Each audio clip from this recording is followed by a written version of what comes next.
Welcome to Totally Human TV, and I'm your host, Leah James. We have Shieh here today. Thank you so much. I'm happy to be here. Hey, I love I was looking you up on LinkedIn, which I don't think I've done in years. And I love what you say on your profile tagline, about how you're a coach and career support for designers, and you're a full-time friend and cheerleader. Totally. So tell us a little bit about the work that you do with folks in tech and the facilitation training and that kind of stuff. Yeah, so I myself, having kind of grown up in the tech industry, so a lot of my connections happen to be in tech.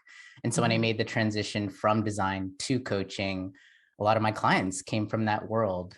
And many of the struggles that I faced being in tech were mirrored in a lot of the clients that I had.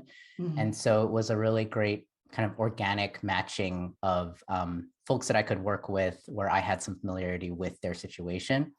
And so in my one-on-one coaching work, I call them overachievers who are burned out, just start to slow down, really think about what they want in life, stop pushing so hard, stop working so hard. And a lot of these overachievers are minorities. They're children of immigrants, they're Asian Americans, they're people who grew up thinking they really needed to hustle. And maybe they did, but now that they're settled in their career, they have solid skills, they're completely competent and amazing at their jobs, they still feel like they have to hustle. That means they work too much, don't have boundaries, aren't able to speak up for themselves. They're still operating from that kind of scarcity mode. Yeah. And so I help them realize all that they have and all that they are, and help them kind of take charge of their own career. Oh my God. I'm like about to cry just hearing you say that because I can't, I'm that person, and I had to constantly take time off to reset. Right. Yeah. And I have known you for a long time, so I know why you would be the perfect coach for somebody like that. So actually, I'd like to go back a little bit and hear about your story. How did you kind of become interested in doing this work? Yeah, sure. Wow. Well, I would describe my story as first and foremost just a search for meaning and belonging. Growing up in a household with immigrant parents, in a white dominated culture, my parents, explicitly were teaching us to stay connected to our Taiwanese roots through traditions and language, and they really valued that.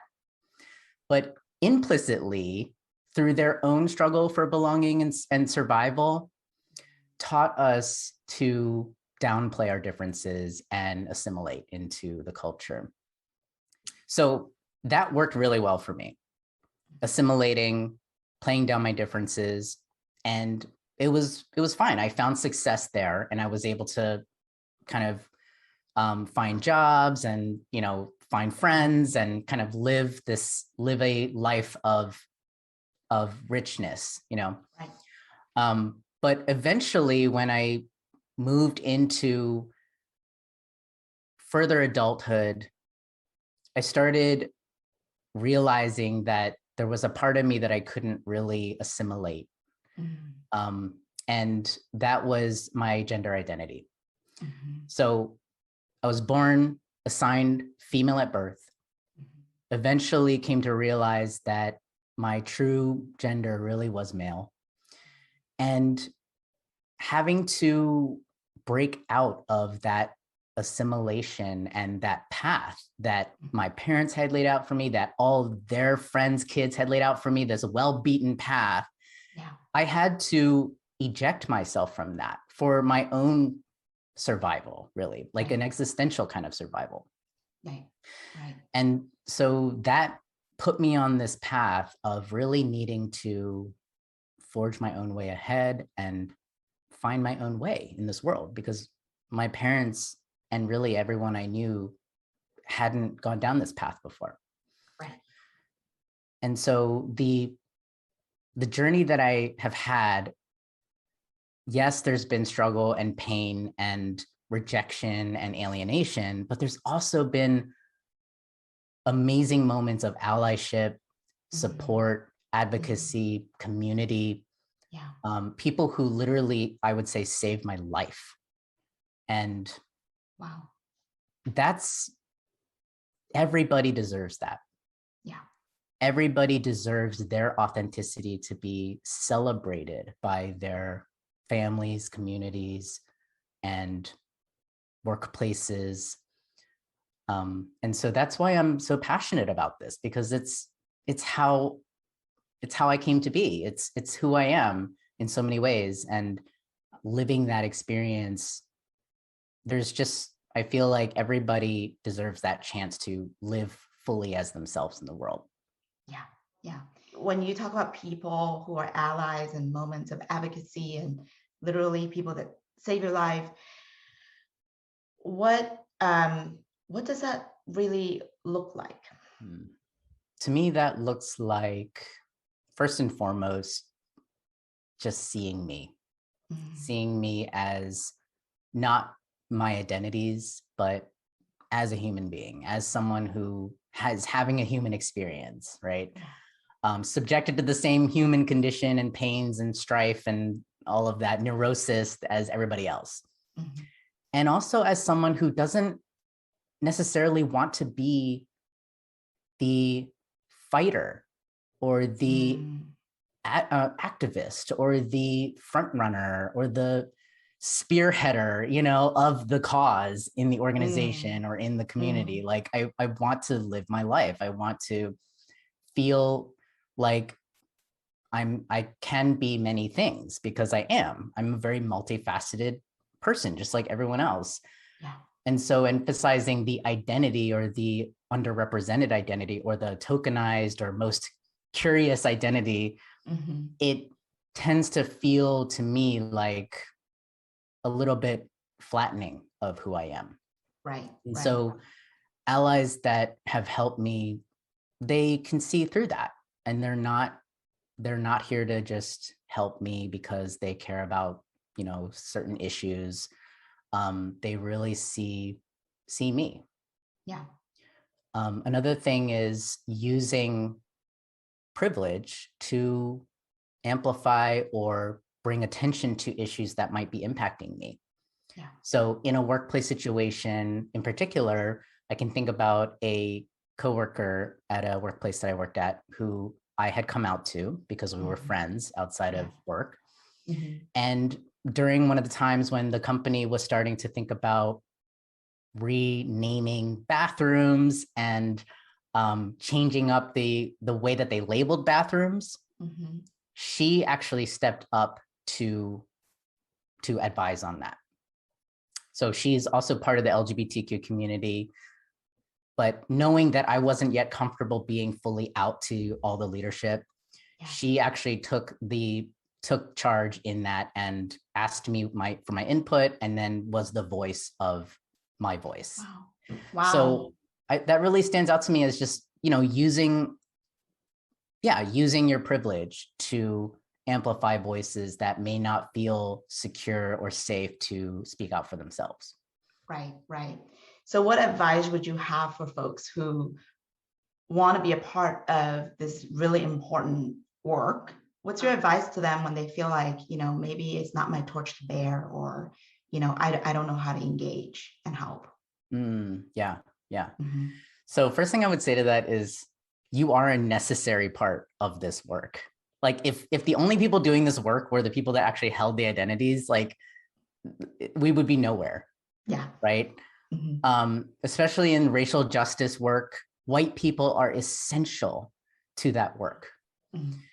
And, what I would say to someone with, I guess, in a category that's more privileged than the ones that they're trying to help is obviously forming those personal connections and relationships with those people. So you have people that you trust that you can go to for that kind of advice and checking yourself and understanding more about the issues. And that trust is really important because you want to break through into a kind of relationship where when you ask those questions, it doesn't feel like you're asking that person to represent their entire group, right? And that's one of the biggest issues that underrepresented folks have, is that they're often asked to represent their entire group. So that's why it's so important to see that person as a human being first, right? Yeah. And that their experience is just theirs. They've only lived their experience. That, yeah, maybe they have a lens on the world that is different from yours, but it's still just their lens, right? So understanding that everybody you talk to is going to have a different response to your question and also your work. So that's kind of moves into another point, which is you're never going to really please everybody. Right. That if you're moving into this work expecting to have everybody agree with your approach or cheer you on, that's not going to happen, right? There's always going to be people who will critique what you're doing, who will find problems in what you're doing, who will be offended by what you're doing. Right. And that's okay, right? Now, you definitely need to hear feedback and adjust and learn and always be open to hearing those dissenting voices. But at the same time, to not expect that your work is going to be cheered along all the way. Yeah. Having that, setting aside that ego or anxiety is so important as an ally. Yeah. Yeah. And we have so many of them, like even in our work, we have so many supporters in our network that are just like, I want to help you. I want to connect you to people, but I don't really need the spotlight. Right? This is not performative. This is really truly wanting to support the cause. Right. And that's another thing that I would add is there is a lot of lip service out there. Yeah. And what really shows that you're in it is when you put something tangible, invest something tangible into it, whether it's money is probably, maybe an easy one to start with, but action, time, investment, your own reputation, right? These are things that show that, wow, this person's really serious. They're stepping into the arena with us. They're putting skin in the game. That's really important to see.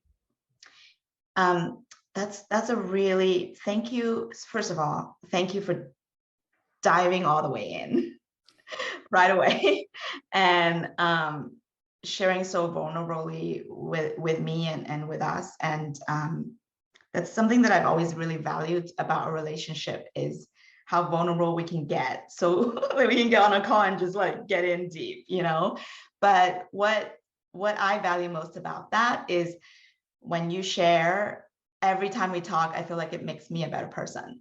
And that's something that I value so much about our friendship. And but can you just share a little bit, like your clients and folks that you help and support struggle with, that we can all learn from? So the tech industry is really interesting because it sees itself as very, rebellious, scrappy, irreverent, doing things really differently, being kind of ahead of the curve. And so you do see that in the products and the practices at organizations, and they are oftentimes setting some of the norms for what ends up happening in the workforce across the country. And because of that, there's an expectation that diverse people, I guess underrepresented people or people with unconventional backgrounds, they are drawn to that. They're drawn to that because it speaks to their value set or their the way they see themselves as being kind of outsider, being kind of underdogs, right? Right. But as we know now, that has changed. Like the tech industry is not an underdog anymore. The tech industry is not rebellious. They are now dominant. They are becoming dominant. And I think now there's people being attracted to the industry that are not just values aligned with with the way the tech industry sees itself, but they're coming in because they want to elevate their family socioeconomic status. They're coming in because they want to build wealth for them and their communities, right? And so the tech industry, I think, is an interesting mix of people now that are that aren't just coming to be scrappy and be that underdog, right? So within the organizations, the cultures are also kind of a mix where one of the biggest reasons that I hear about people wanting to work at tech industries is because of the mission or the vision of the product. And I think the mission or vision of the product, whenever it's about making the world a better place or really making a big difference in certain areas, I think tech companies oftentimes are really great at that. They're really great at branding the way their purpose or their mission and vision in a way that people flock to them because they're inspired by that. And they can see how their purpose can be lived out within the organization. And I find that when that happens,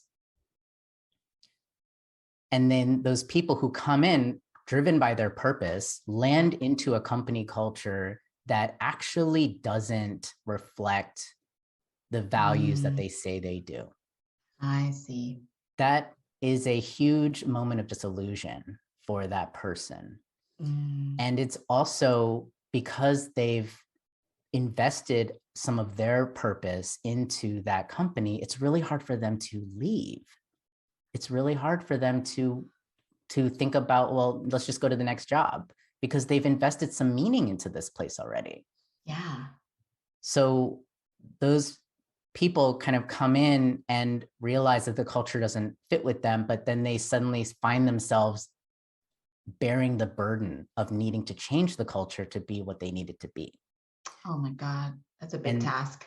Exactly. So add that to your job that you have to do every day, the just subtle clenching every underrepresented person has to do in a culture that is not really made for them, and also feeling the burden and weight of needing to change the culture on top of whatever kind of motivation that they were bringing to the job, where oftentimes if they're coming from a situation where they were the first child in their family to go to college, for example, or the first child in their family to make a salary job, then they're bearing the weight of their entire family as well on their shoulders. And it's too much.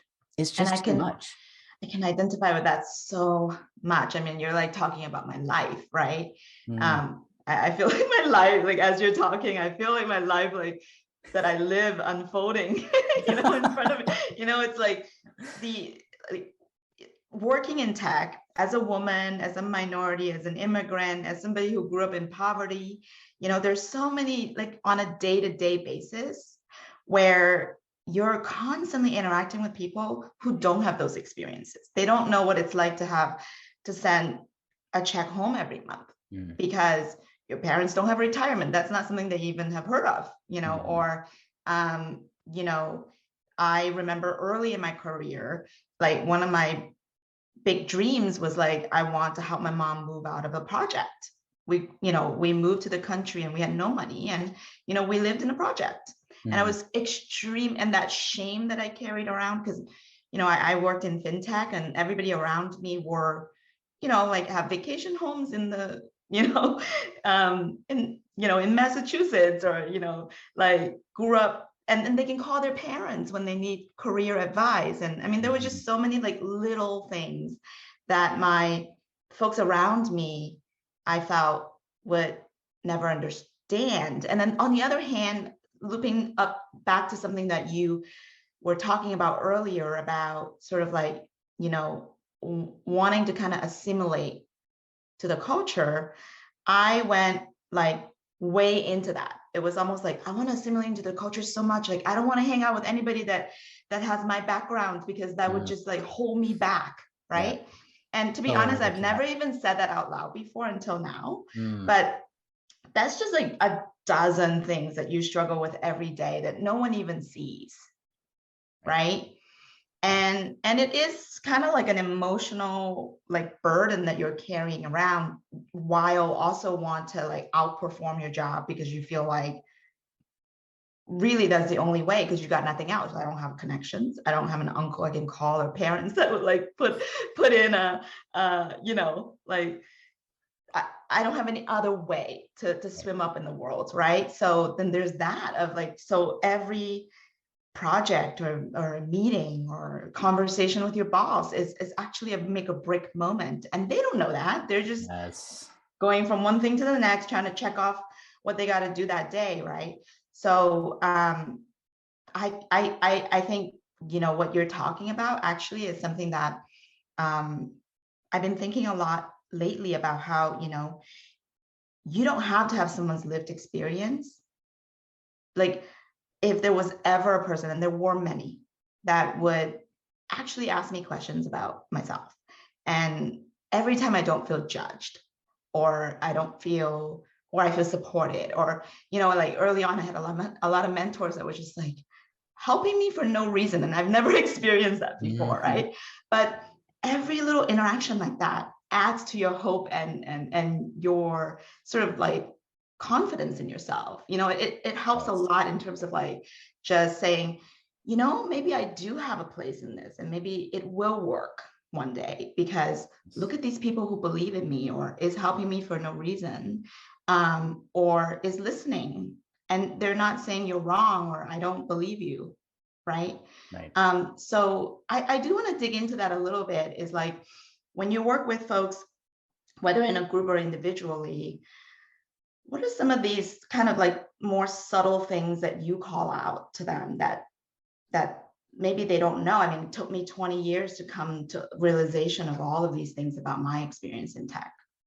And every single one that I can name and identify, I am more empowered to, the next time, and interact with that moment with more power, Yeah. with more confidence. So I want to see if you have some to share from your work with folks, or your own. Yeah, definitely. Yeah. I would say one of the biggest struggles that my clients face is not recognizing their own worth and value, thinking that they're dispensable, and that, like you were saying, everything is a make or break moment, that if they miss this deadline, or they don't deliver something that's perfect, or even if they wrote an email that sounded weird, they're going to get fired, or they're going to get let go, or something's going to happen that's going to end up with them losing their job or something horrible. Yeah. So devaluing themselves and not recognizing the investment a lot of times that the employer is making on them. So coming up with the narrative of always needing to fight for what you have and not having anybody support you needs to be challenged at some point. Right. There are some workplaces that don't support you, but sometimes there are. And to really recognize when that happens, like you're saying, and seeing that, letting that into your heart, letting that into realizing that I'm important, I matter here. I am not dispensable. In fact, I'm immensely valuable to this company, to my colleagues, to the industry, recognizing that. And also that your voice is important and needed to be heard. Your perspective is important and needed to be heard. So that's one of the biggest struggles I see. And it can manifest in so many different ways. You know, I mentioned a lot about like overworking. It can manifest as perfectionism. It can manifest as self-criticism or as imposter syndrome. It can also manifest as like avoidance and kind of shying away from from asking for promotions, asking for raises, or asking for even basic needs to be met, like support. Yeah. So all of that is kind of the ways that an individual might amplify the struggles that they're facing. And those are the things that I empower people to really look at, because it's what they can control. Right? They can't control what other people do or think about them, but they can control how they are maybe internalizing some of the oppression that they had experienced and enacting it within themselves. So deconstructing that and shifting that is one of the most important things I do with clients. Oh my God, Eddie, it's like everything. I got it all. I got it all. Yeah. And I, what's funny is that, when I talk to like younger folks, right? Or, folks that are, whether they're business owners in their 20s and cisgender male, or a junior designer who, looks and have similar backgrounds to me, right? Those things that they all struggle with, because none of us are one-dimensional. None of us, have so much confidence and just like, had that. I don't think there is such thing as like a perfect childhood where you never got damaged. Right. Totally. Yeah. It's almost like life growing up is like you were perfectly confident and perfectly creatively courageous, right? And then as you live life, it's like you get plaster on these things that kind of limits all of those natural, tendencies that humans are born with, right? And we all have it, and we all carry some of it around. I mean, yesterday I was just talking my husband off a ledge, and he couldn't be more. He's definitely in the traditionally privileged group, white cisgender male, grew up in the Midwest, American, and he deals with this stuff too. And what I find, being in an interracial family a lot of times is, and also having just like really diverse group of friends, is that it's really nice when you have someone who can name things and recognize things in you and remind you that here's how, let me give you a reminder of how you can get your power back in that situation. And that's the best kind of allyship and advocacy I've ever personally experienced in my life. I wanted to add something to the previous question around tech culture. One other thing about tech culture that I think can be a struggle for underrepresented groups is there's a lot of wish for tech companies to be flat, right? Like the CEO likes to wear a hoodie, like people like to downplay the power and authority that they really do have in an organization. And they like to think of themselves as just one of the people, one of the staff. And that erasure of power and authority markers in an organization doesn't actually remove the power dynamics and the structure of power in an organization.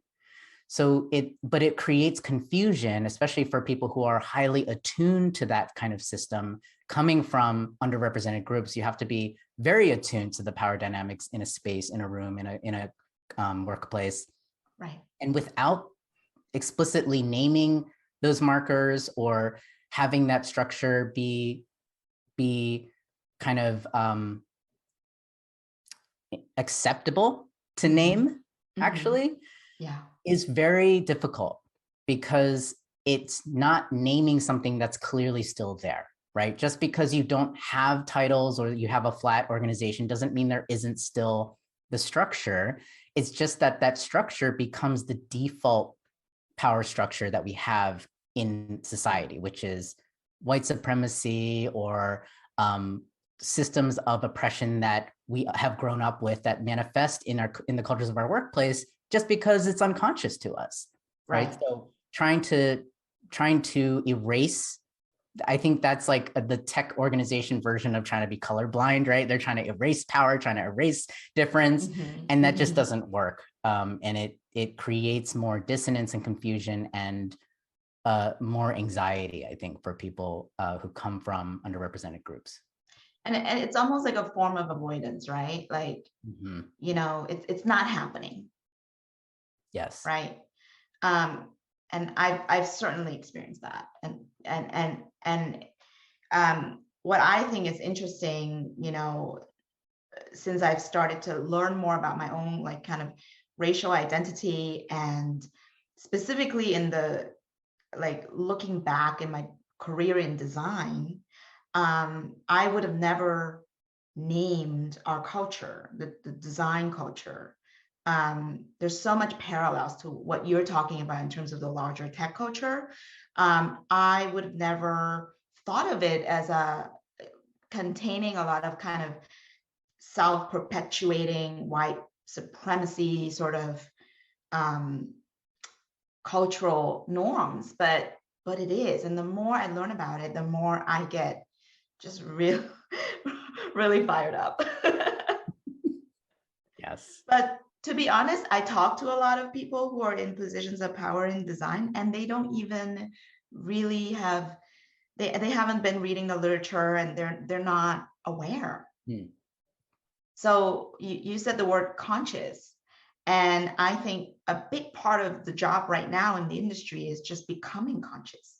Because once I became conscious, like just one of my identities, like my racial identity, and then I add in all my other things about being an immigrant and how to feel about my impoverished background, and not feel shame about it anymore. These are all things, or like how to navigate being in a really young industry as a 40-year-old mom, right? So there are just so many things that, until you name it, right, you can't be empowered. So I'm just calling out a few things that I'm learning about white supremacist culture, inclusive culture, and I'm wondering what you're observing in your work with that, specifically in the design practice or design field. Well, I'll speak about how I see this playing out in design students and in the classroom, and how when they're trying to transition into the industry, how that how those structures become barriers. So I definitely feel like there's a dominant aesthetic that is considered good. And if you fall outside of that, you're faced with not just subjective opinions, but like conventions and standards and these things that were the systems that were put in place to say that's wrong, that's bad, that doesn't work. But what I always remind students is that these conventions and standards were not always here, and that they are always changing. And especially conventions, they change with our culture. And so we have to always keep in mind that your creativity also has a place here.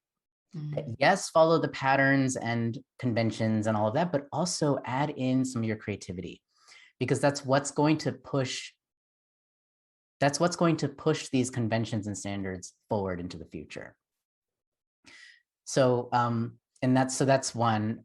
Another is when they're ready to get their portfolio together and start to move out into the world to start interviewing and find jobs and all of that. What I see is what starts as a design student who's incredibly passionate, idealistic, just like I was, and just really centered in on who they want to help, how they want to help them, and just wanting to bring their work back to their communities and benefit them somehow. I hear these really beautiful stories that I encourage them to put on their websites and all of that. And then as they move through the interviewing process, they start to kind of take things away. They start to sort of flatten themselves, because they're thinking that that's why I'm not getting the calls back. That's why I'm not getting the interviews, because I'm too brown, because I'm talking too much about, social justice, because I'm too whatever, because I'm too anything. Yeah. And that is a tragedy to me. That is. Not just the fact that that could be happening, that they are actually not being called back because of that. That's probably happening, but also the fact that that's what they think is the problem as well. Oh, yeah. Yeah. And that's actually like putting a finer point on like I was having a conversation with a manager, hiring manager yesterday, right?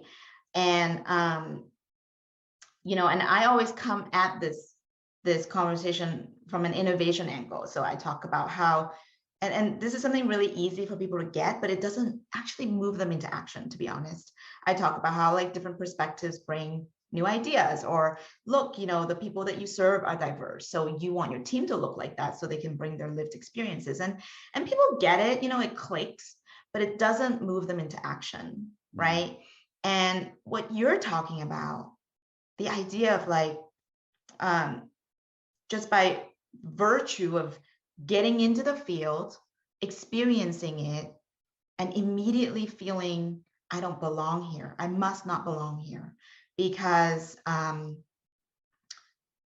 don't see, for whatever reason, whatever we're doing in our design culture, in our design orgs, people are doing this, right? So immediately they're already, they don't even have a job yet, and they're taught to hide themselves. Yes. They're taught to do what I used to do for the probably first 10, 15 years of my career, which is, I don't belong, so I am going to try to fit in. Yeah. And that fitting in process was so bad for my psyche as a person. And the older I get, the more intimate conversations I can have, like other people that are, in leadership positions, I find that we all have that.